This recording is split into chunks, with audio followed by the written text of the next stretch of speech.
up? It's time for another episode of Damien Ruins Horror Movies. Episode 2 of Tubi Halloween, and tonight we got House of Purgatory from 2016, directed by Tyler Christensen. But before we go into it, don't forget to like and subscribe, and as always, this episode is brought to you by Cool Dude Inc. Go look in the notes, click on the link, and check out some shirts. And this movie takes place on Halloween. Trish is having a Halloween party. At the party, some people are talking about an urban legend about a house. A haunted house where you collect money for every floor that you pass. But nobody thinks the house exists. Road trip. Two couples leave. Ryan and Amber. And Nate and Melanie, they're going to find it. And if they do, then they will call Trish. Because Trish can't just leave her party. That's rude. Eventually, they come to a sign. It says, House of Purgatory. But there's no other cars there. But there's a guy in a ticket booth. Kind of a creepy guy. He tells them that there's no fee on Halloween. And you start at the top and work your way down to the bottom. And when you reach the goal, or the bottom, then you'll get your money. But it's weird because the house just looks like a shack. So apparently there's a shack. So apparently this thing's underground. And they're just going to go deeper and deeper into the ground. But before they go in, they tell Trish and say, hey, we found it. Come meet us here. Now, I don't know how they gave Trish directions or what kind of directions they gave her. But spoiler alert, Trish never shows up anyway. They go through a door, and there's a sign that says some kind of like wannabe poetic thing, but it basically says, this is where your secrets come undone. They get down a couple floors pretty easily. They come to a girl who's strapped to a table, half naked, and she's screaming, and they're just kind of, they assume it's not really a girl in trouble, so they just keep walking. And it starts to get a little too intense, and Amber wants to leave. She wants to go back, but they're like, come on, just keep going. We're already down 3 floors. It hasn't been too bad so far. And they come to another door, and it leads to the woods, where there's just this doorway that looks like a portal, because there's nothing behind it or around. It's just this doorway that opens, and you're out in the woods. And this starts having kind of a cabin in the woods feel to it the more we go.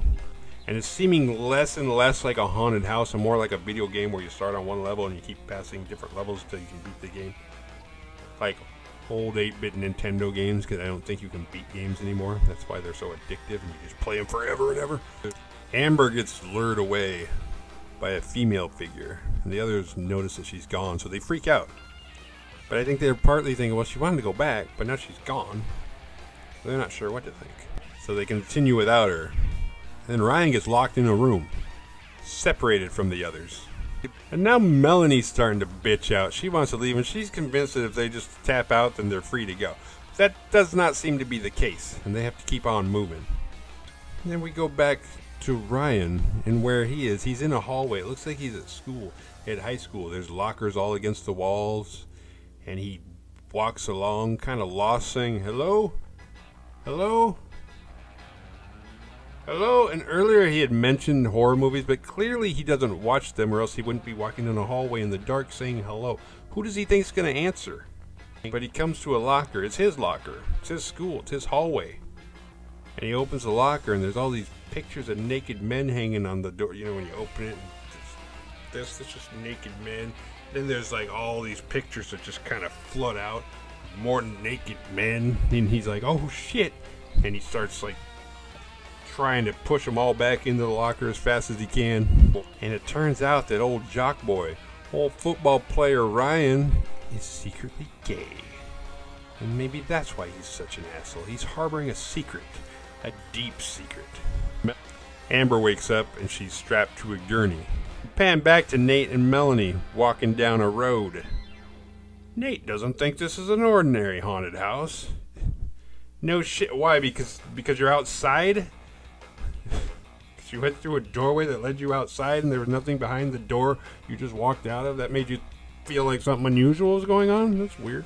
Nate seems to be the brains of the group. They come to a car. There's a guy changing his flat tire, and Nate starts to freak out.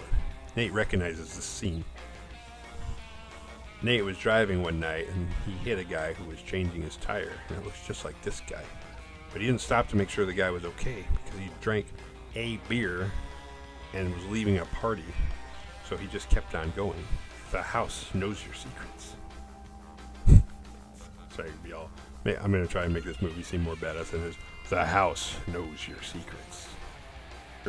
But he confesses this to Melanie. So she has a little confession of her own. There was a picture they saw earlier. That picture was her and her uncle when she was a kid. That uncle used to touch her and do a lot of fucked up things to her. And her dad knew full well what was going on. He didn't care. He didn't do shit about it. He just let her uncle do it. Then the guy Nate hit starts chasing him. So they're like, oh shit. They run away. And they run to a house. They lock themselves inside. And Nate's like, all right, we're finally safe. And Melanie's like, no, we're not. This is my uncle's house. Back at the school, Ryan is confronted by his dad. His dad's like, finding out that he's gay. Not okay with it. And he knocks Ryan out. When Ryan comes to, the whole school's surrounding him, laughing. Because they've all just figured out that he's gay. It's his big secret. This is his worst nightmare. It's for anybody to know that he was secretly gay all this time. And now here it was in his face.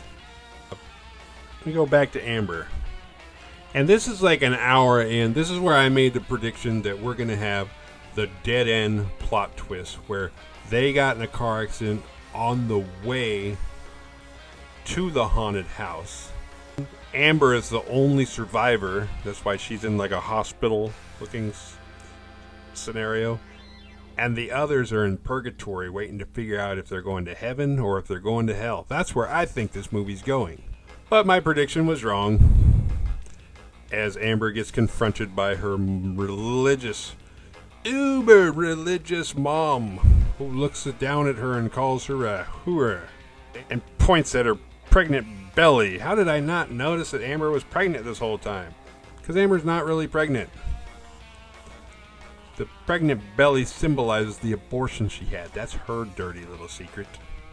This movie's all like kind of high and mighty. Like, oh, you're gay? That's bad. You had an abortion? That's bad.